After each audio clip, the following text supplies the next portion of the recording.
السلام علیکم دوستو، میرا نام ہے شبیر احمد اور یہ آپ دیکھ رہے ہیں میرا چینل SST 5840۔ یہ کہانی ہے ایک ایسی قوم کی جنہوں نے پہاڑ کو تراش کر کے محل بناتی تھی، جو کہتی تھی ہم سے زیادہ طاقتور انسان کون ہے، مگر جب اللہ کا حکم آیا، اللہ کا قہر آیا تو ان کے محل مٹی کے نیچے دب گئے۔ حضرت نوح علیہ السلام کے بعد ایک اور قوم پیدا ہوئی، قوم عاد۔ ان کے شہر کا نام تھا ارم ذات العماد، یعنی استنبو والا شہر، جو آسمان سے بات کرتا تھا۔ ان کے بدن پہاڑوں کی طرح مضبوط اور قد بادلوں کو چھو لیتے۔ ان کا غرور آسمان کو چیر دیتا تھا، اور یہ لوگ کہتے کہ ہم ہی زمین کے وارث ہیں اور ہمیشہ رہیں گے۔ ان کے گھوڑوں کے پاؤں سے زمین بہت دور تک گونجتی تھی۔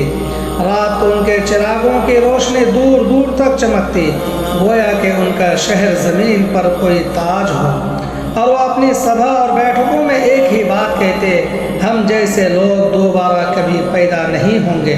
ان کے بچے بھی چھوٹی عمر میں پتھر اٹھا کر پھینک دیتے اور بزرگ گرب سے کہتے ہمارے بچے بہت طاقتور ہیں۔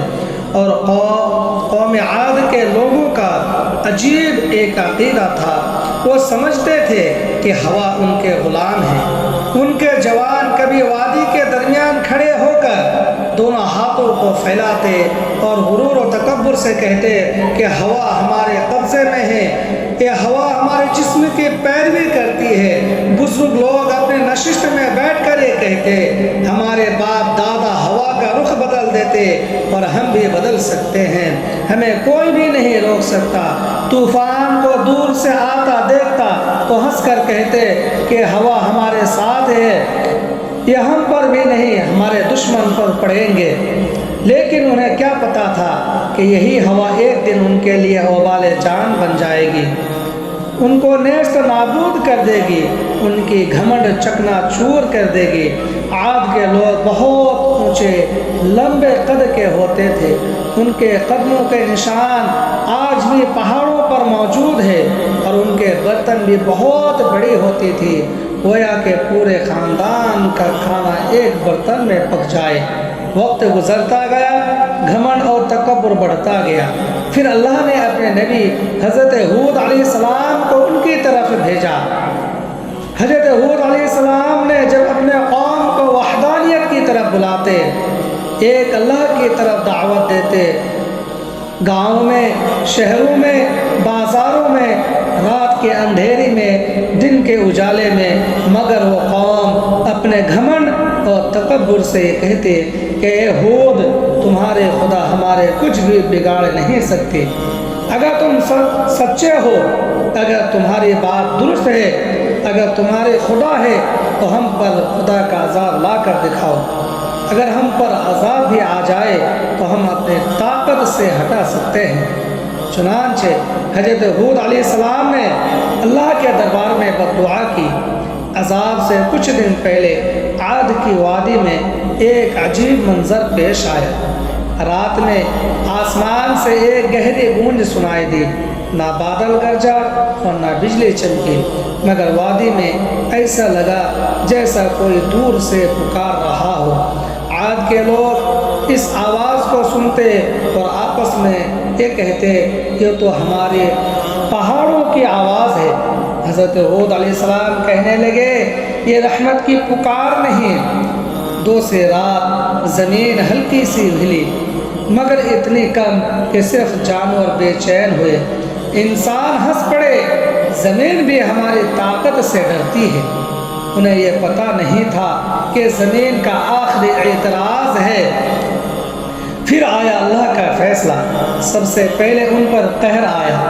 3 سال تک ایک بوند بھی بارش نہیں ہوئی، نہ ندیاں سوکھ گئی، باغات جل گئے اور زمین پتھر بن گئی۔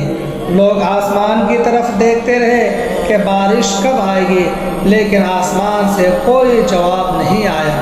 پہلے سال انہوں نے کہا یہ تو صرف معمولی سی مسئلہ ہے، ہم تو طاقتور لوگ ہیں۔ دوسرے سال پیاس نے ان کی زبانیں سکھا دی، خالی مٹکے دیواروں کو ٹکراتی، جانور پیاس کی وجہ سے زمین پر گر پڑے۔ تیسرے سال عاد کے زمین سے وہ ہنسی، وہ گھمنڈ، وہ تکبر، وہ غرور گم ہو گئی جو کبھی آسمانوں سے بات کرتی تھی۔ اور جب قوم عاد ہود علیہ السلام کے پاس آئے تو حضرت ہود علیہ السلام نے ان کا کوئی کہا نہ سنا، بلکہ حضرت ہود علیہ السلام کہنے لگے عذاب عن قریب آنے والا ہے۔ پھر ایک دن بادل نظر آئے، ایک لال، ایک سفید اور ایک کالا۔ آسمان سے فرشتے نے پکارا، اے قوم عاد، ان میں سے ایک بادل چنو۔ سربراہ نے ہنس کر یہ کہا کہ کالا بادل، اس میں پانی ہے، اس میں رحمت ہے، مگر انہیں کیا پتا تھا کہ اس بادل میں رحمت نہیں، قہر چھپا ہے۔ آسمان سیاہ ہو گیا، ہوا ٹھنڈی ہوئی، لوگ ناچنے لگے، چلانے لگے، کودنے لگے کہ دیکھو بارش آ گئی، لیکن وہ پانی نہیں تھا، عذاب تھی، طوفان تھا۔ پہلا جھونکا آیا، دھول اور پتھر اڑ گئے۔ آندھی کے جھونکے میں انہیں لگتا کہ ہوا ان کے نام مٹا رہی ہے۔ اسی طریقے سے قوم عاد کی گھمنڈ، تکبر چکنا چور ہو گیا اور وہ قوم برباد ہو گئی، صرف اور صرف تکبر کی وجہ سے۔ مگر چند لوگ باقی رہ گئے جو حضرت ہود علیہ السلام پر ایمان لائے تھے۔